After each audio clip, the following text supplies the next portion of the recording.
Hello everyone, this is Mike Young from BeyondYourWeddingDay.com.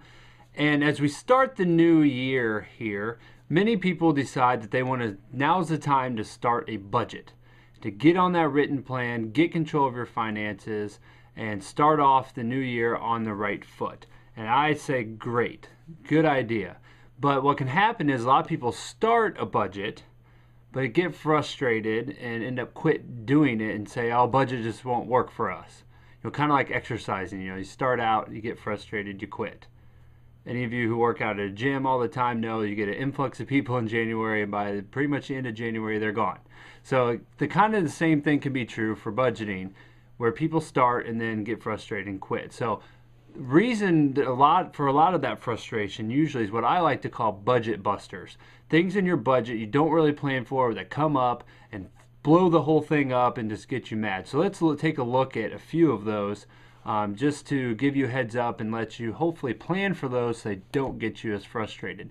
The other thing I will say before I get into those even is that it is normal for the first several months for your budget not to go very smooth. You're going to have to make adjustments on the fly, continue to make things change, but that's okay. I can promise you after doing it for several months it'll get a lot easier, and then it practically gets on autopilot after about 4, 5, 6 months and after. So stick with it, that's the key. But one of the first budget busters we're going to talk about is gifts. A lot of times we don't plan for those, and we just got done with Christmas, for example. Start planning now for that. Start saving aside some every month and figure out about how much you're going to spend for the year you think on gifts. Plan that out for the month so that when Christmas comes around next year, you don't have to put it on the credit card or don't have to figure out how we're going to do this and blow up your budget in December. The second one is eating out.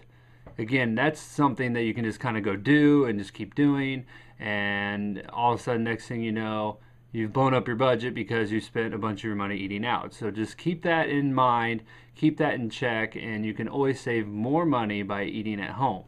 The third thing is clothing.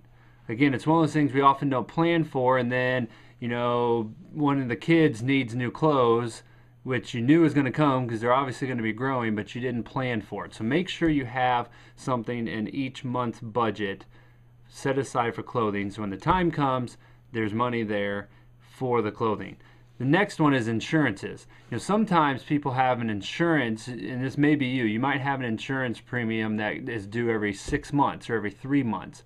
Make sure to plan for that. Again, divide it out by how much ever it is, divide it by how many months you pay it, and put that into your budget, put it in a savings each month, and have it there waiting for when that bill comes and you can just pay it. The fifth one is car repair. Same thing, you have oil changes, you're going to need new tires, things like that are pretty much for sure things. Try to figure out about how much you're going to spend this year on that, divide that out, and put that in your savings account as well. And the final one is taxes, especially if you are self-employed.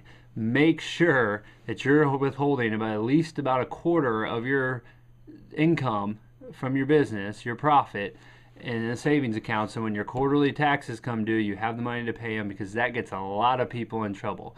So again, the idea is plan ahead. Your budget's still not going to go perfect, but the more you can plan for these budget busters, the less frustrating it'll be, and you will get on the right track quicker. I'm Mike Young from BeyondYourWeddingDay.com, and thanks for watching.